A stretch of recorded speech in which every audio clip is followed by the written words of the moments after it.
Professor Ahmida, can I ask you about this specifically, given that this is the next horizon of the revolution, and Yes. as you assert, the more significant one, it becomes imperative to ask questions about the existing ruling parties or forces, and in this case, as you mentioned, the National Transitional Council in Benghazi, comprised of approximately 31 members, only 11 of whom are public, but they include the likes of several former Gaddafi regime members, including its most prominent member, Mustafa Abdul Jalil, who is the former justice minister, but also somebody possibly more heroic in terms of a revolutionary zeal, like Ahmed Zubair Sanusi, who was a political prisoner for 31 years.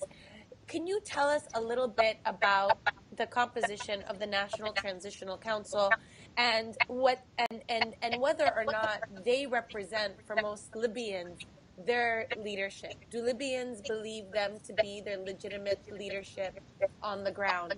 And this can include Libyans as yourselves, who are also, like yourself, who are not on the ground, but look to them to lead and also to follow when they call for solidarity. I think we have to understand that many people in Libya, including the youth who are leading the foot soldiers of this revolution, were educated under this regime. Keep in mind, Noura, the regime lasted for 42 years. So the youth who were educated under this regime, they are calling for representation, and ironically, the regime refused to give them that chance and silence their voices. Also, many respected statesmen, many respected intellectuals, many respected officials worked for the regime, and they were really the force behind the attempt to reform the regime from within in the last 10 years. And therefore, it's not surprising to me that some of them defected, because the defection has been wide inside Libya and also among the diplomatic corps outside Libya. The Mr. Judge Abdul Jalil is one of the most respected members of the previous cabinet in Libya, and he was uncorruptible. He was very respected. And I'm not surprised that he defected and he was elected to head the council there. I also, for example, know a very good friend of mine, Dr. Mahmoud Jibril. He was also one of the most respected strategic thinkers, and also was the chair of the Libyan Planning Council, almost the planning council for the whole country. And he was very frustrated. And we spoke many times. And last time in Libya, they had a reception for me because I got the UNA Latki Award, and we spoke about it. And he told me, Ali, it's hopeless. So the people who are in the council are very respected, accepted by the uprising youth, and the other members, they couldn't, announce their names because they are members of other region, other cities in Libya that are fighting or still waiting to see the end of the regime. So I think as far as the people in Benghazi, the men and women in the council are very respected one. Would you agree that those Libyans who are part of the Western province as well look to the National Transitional Council as their leadership also? Yes, and the language, the slogans, the program of the council is really terrific, because it's not regional, it's not secessionist, it's not separatist. It's a program that calls for the integral unity of the Libyan soil, Libya as a unified state, Tripoli as the capital of Libya, and also the language is very much different from regional or sectarian or religious coded language that we heard in the past among some sections or in other parts of the region. That's the Northern African or Middle East region. In that sense, I think it's no wonder that they are very well supported.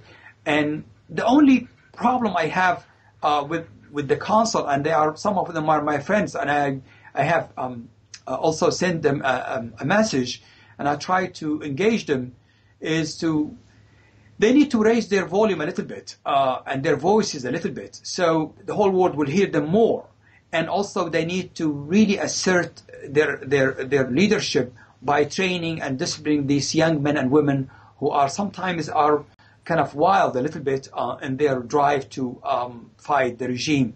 So other than that, I think it's imperative on us to ask them what they need, to support them, and I hope that the Obama administration will recognize them because we need to give them also international legitimacy, and this is the time to give them all the support that we can. And I believe also that they are aware of all the situation that they are facing. Unfortunately, they can't act because they are facing a vicious regime that wants to fight to the last bullet. So in a way, I understand also that the challenges they are facing. At any rate, Libya might be bloody now, so is Yemen, and so is Bahrain. But I think Libya has the potential to create the most authentic democratic experiment, because the old elite is fighting only through brute force, not through the force of ideas, persuasion, alternative thinking, or program that can have any credibility. In that sense, I have a mixed feeling. There is unfortunate bloodshed.